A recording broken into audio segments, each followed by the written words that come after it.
I'm back. I'm back early. It didn't take me 40 minutes to read these chapters. I thought that it might. I thought that maybe I'd have to go back and reread some things, but nope. This was very cut and dry, very straightforward. And I'm really mad. I'm really mad, but not because of anything that happened in these chapters. I'm really mad because I took a sneak peek, a little sneakity peekity, at chapter 23, and it looks like it is the chapter to be reading. I kind of just want to finish this book tonight. Inside of me, I'm kind of like, I just want to take 20-minute breaks and just go like from chapter 21, 22, 20-minute break, 23, 24, 20-minute break, 25, 26, the end. Because I really think I could do that, you guys. I think if I was to put my mind to it, I could finish this book tonight and no one would be the wiser. Because I really do think that all of you have already finished this book, so I'm probably behind on your reading, very much so, because you've had like at least a month to get through this book. Chapter 21 surprised me.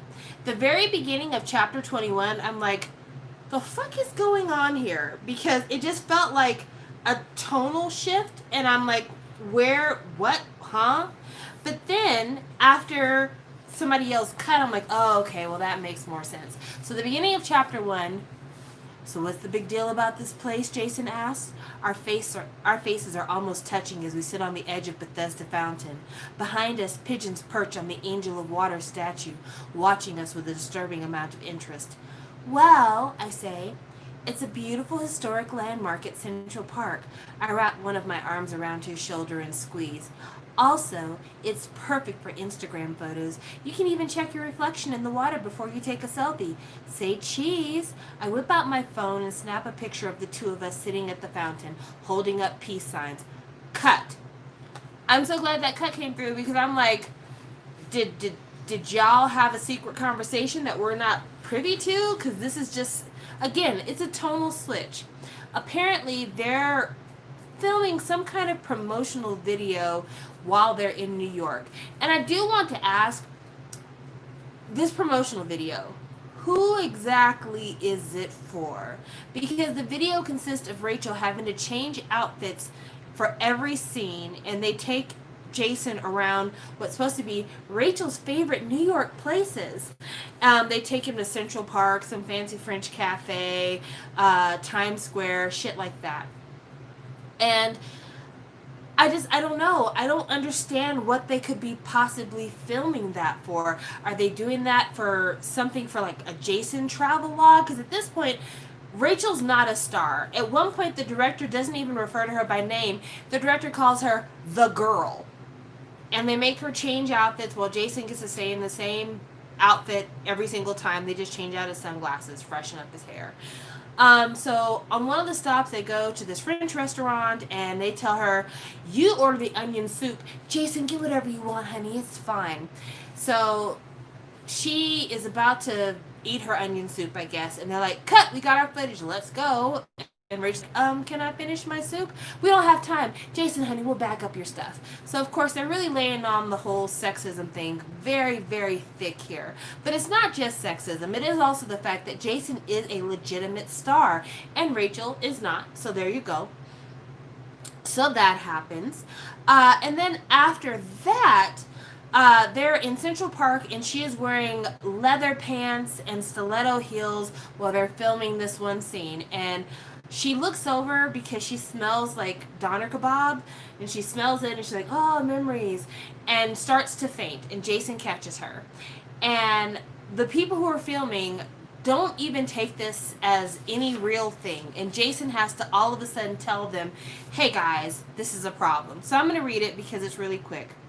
Are you okay? He asked, worry etched into his face. You were swaying, and it looked like you were about to collapse. I was? I say, my eyes squinting in the sunlight. I press my hand to my head, feeling woozy. Jason turns angrily to the camera crew. Stop filming! Can't you see she needs a break? But Jason, we're on a tight schedule, the director says, looking over his notes for the next scene. I don't care if we're on a tight schedule, Jason snaps back. You would stop in a second if I said I needed a break. The director's head whips up. Jason, are you okay? Do you need a break? Cut! People, cut for Jason, and let him get some water, please. Jason shakes his head furiously. No, wait!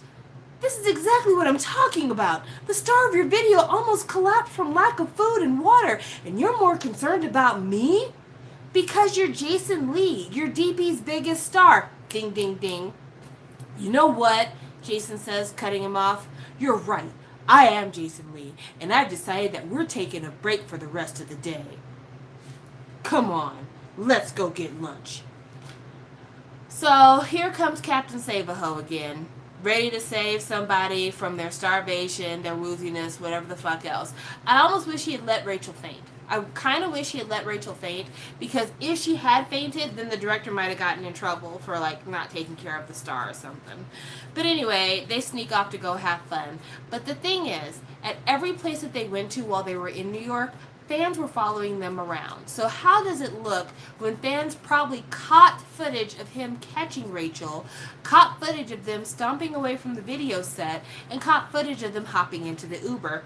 Doesn't feel smart, but nothing that Jason has done so far has been smart, so why would I be surprised? So moving on, they decided to have a heart-to-heart conversation about what was going on.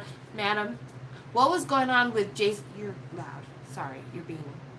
Whatever you're doing, I can, like, hear it. So they have a heart-to-heart conversation about what happened in Canada, and it was just as I assumed. Jason's dad was the one who was trying to get to show up to his Canadian shows who didn't want to show up.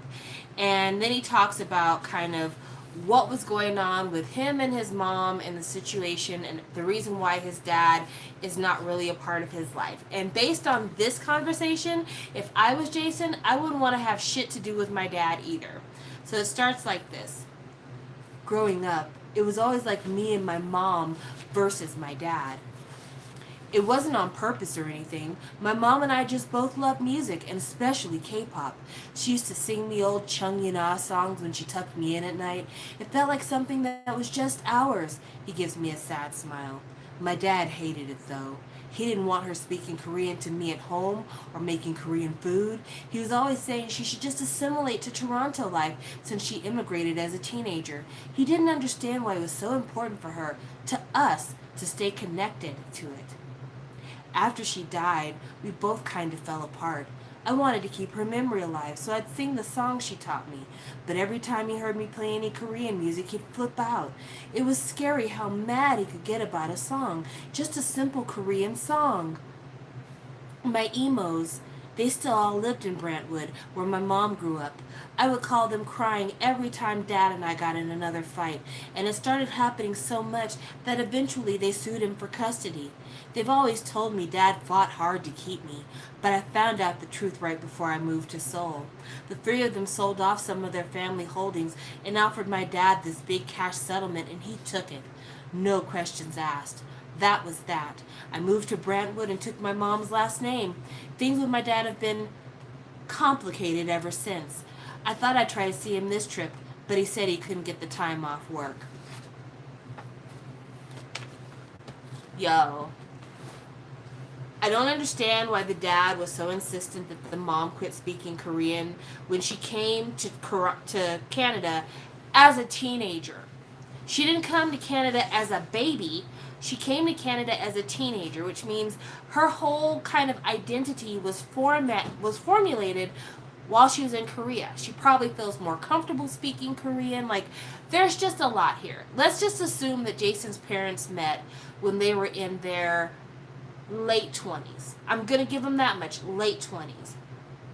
She still would have spent the majority of her life in Korea by that point. If she got to Canada when she was 15 and they met when she was, let's say, 27, that's 12 years in Canada versus 15 years in Korea. So Korea's her first language. It's the culture she's the most familiar with. While they were dating, he had to have known that that was a huge part of her identity. So I don't understand why the dad was so insistent on them forgetting their Korean heritage. Then, after the mother dies, you have your son who's dealing with the trauma of losing his mom and just trying to find a way to process that trauma, because children who lose their mothers, it can be life-altering. And the dad's mad at him for doing things that make him feel more connected to his mother. And then when his aunts step in and are like, we'd like to take the boy, he's like, yeah, go ahead and pay me. If I found out that truth, I would never see that man in my life. Ever, ever, ever. That would be the story I would tell every time you interviewed me. I'm like, well, I lost my mom, and then after that, I pretty much effectively lost my dad because he never supported my dreams. Like, that would be the story I would tell. I would give a fuck about that man. I would not try to protect his feelings. I wouldn't try to protect his reputation. There would be nothing about him I'd even be attempting to protect, because at this point, he lost me. He literally sold me off to the highest bidder. Why would I give a fuck about him? But anyway, this story causes Rachel to tear up because she feels so bad for Jason. And then they kind of make up, if you will. Like, they become friendly, and she's like, we're friends, it's going to be okay. So then in the next chapter, she's in the hotel room for her one day off while she's in New York. She hears this banging on the door, and it's the Rich twins. It's the cosmetics twins. They're like, girl, we came here to surprise you because our cousin is having a party in Brooklyn. It's going to be the bomb. You need to show up. So they invite her to go shopping at Saks Fifth Avenue. They have a private shopping room, and they decide to buy her a dress and make her come to the cousin's engagement party, which I guess that's the thing that rich people can do, is just invite randos to the family gathering. They go to the party, and Diplo is the DJ, and they've got like bouncy houses and swings and unicorn statues. Like, it sounds like a children's party. It doesn't sound like a grown-up engagement party. Or at the very minimum, it doesn't sound like an engagement party that a man would have worked on the decorations for, unless we're talking like J Balvin, because he really likes that very colorful aesthetic. So like maybe a J Balvin or a Bad Bunny, but most guys would be like, yeah, the glitter drinks and the unicorn fountain and the donut swings and the disco ball bouncy house, maybe not. But Rachel goes to this party, and she sees Jason there, and they're just having a good time, him and two of the other next boys, and everything's just so great. And the DJ calls out, I want to play you guys an international hit from Korea. It just became #1 on the charts. And what does he play? He plays Summer Heat by Jason and Mina and Rachel. Woo! Awesome! The moment of becoming #1 and being at this cool-ass house party just engenders so much emotion and good times that Rachel says, fuck it, I'm tired of being afraid. I'm tired of chasing my old dreams. I'm going to chase a new dream, being your girl, and kisses Jason in the middle of this party. And at one point, she does say, like, I'm afraid somebody might take pictures of us hanging out with each other. And he's like, don't worry about it. No, one of the makeup twins is like, don't worry about it. People in Brooklyn are too cool to take paparazzi pics. Also, can I ask, is Jessica Jung a huge Jonas Brothers stan? Or particularly, is she like completely fascinated and in awe of Joe Jonas? Because he comes up in this chapter, and he came up in the first chapter. I want to say it was the first chapter, because they talked about how there was a 5-star restaurant on the campus of DB Entertainment, and they said that Joe Jonas and Sophie Turner went there to go eat. But then in chapter 22, this is what I read, and I was like, she really likes this guy. Because supposedly, this story takes place in 2020. And he talks about, I look around me and I see that she's right. No one is snapping covert pictures of the celebrity DJ or taking curious looks at the 20-something pop star fresh off his first world tour who's making out with his gorgeous redheaded Hollywood starlet fiance in a disco ball pit. That kind of sounds like Joe Jonas and Sophie Turner. I could be wrong. It sounds like her Game of Thrones hair, and then 20-something pop star. But then, just across the page from that, on page 294, it says, Head and Shoulders, as they both belt out the lyrics to Sucker. Just a sucker for you. Again, the Jonas Brothers. So, like, I get we all have our favorites, but maybe you're leaning into this Jonas thing a little bit too hard, honey bunny. But yeah, so it looks like chapter 23 is going to be where it all falls apart, because chapter 22 is where everything is too perfect. Jason and Rachel are back together. Their song is hit #1. They're at this cool ass house party. Jason even apologizes for the whole, like, I didn't get what kind of privilege I had until just now, and I thought about it, and I'm a changed man, and I would never invalidate your feelings as a woman or a person. Like, basically, that's what it sounds like to me. I'm going to read it because I don't want to seem like I'm negating what Jason's saying, but it's just a little bit too perfectly written. I want to apologize. About what? Almost making me cry? About the double standard. You were right. After what Kang Jin-ah said that night, I was so convinced that you were both being too careful, too paranoid, but I was wrong. I should have listened to you. I should have paid attention, but I didn't notice anything because I didn't want to. I didn't want to see how differently people treat you and Mina and Gina. He pauses, swallowing hard. I was supposed to be your boyfriend, but I wasn't even a good friend to you.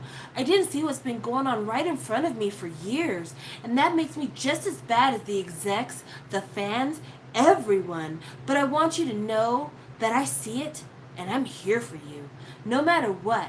And I'm sorry I was such a jerk about everything. I just want you to know that I'm an ally now. Just fuck out of here, man.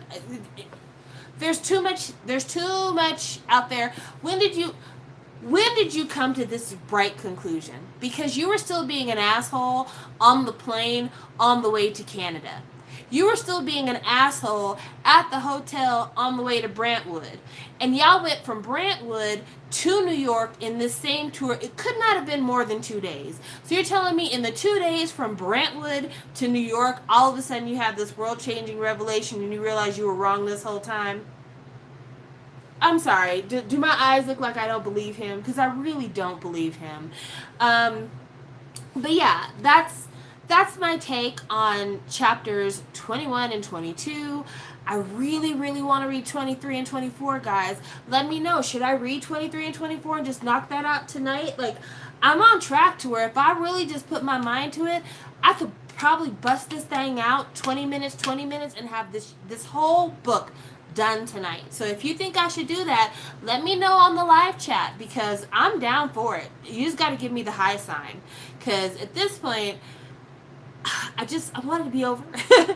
I want to be over. I want to figure out what the hell happened to Akari because I'm certain that nothing good has happened to her. I want to figure out whether or not she gets kicked out of DB Entertainment. I just need to find out all the things. Okay, so Anthony's saying yes to chapter 23 and 24. Okay, yeah, let's finish. Okay, so give me another 20 minutes, 25 minutes maybe, to finish chapters 23 and 24. I'll be right back here. We'll do that review. Then I'll take another break and I'll do the review again because people are used to watching these reviews in 2-chapter increments right now. So I don't want to do 4 chapters. Unless, do you think I should just go ahead and just do a lump sum 4 chapters and give myself 40 minutes? You tell me. 2 chapters or 4 chapters? Because 4 chapters ends the book. 2 chapters just gets us that much closer and then we do 2 different sessions. So help me decide. 2 or 4? Type your answer in the live chat. Just a second for you. I did not realize that Jessica Jung was so invested in the Jonas Brothers. This is new information to me. 4. Okay, everyone's saying 4. So instead of taking a 20-minute break, give me a 30-minute break because I got to do 4 chapters. That's going to take me a second. I will be right back in 35 minutes, maybe 40 if something really juicy happens. And we'll just go ahead and get this shit knocked out because I'm tired, you're tired. Let's just do this. Thank you guys for watching. Bye.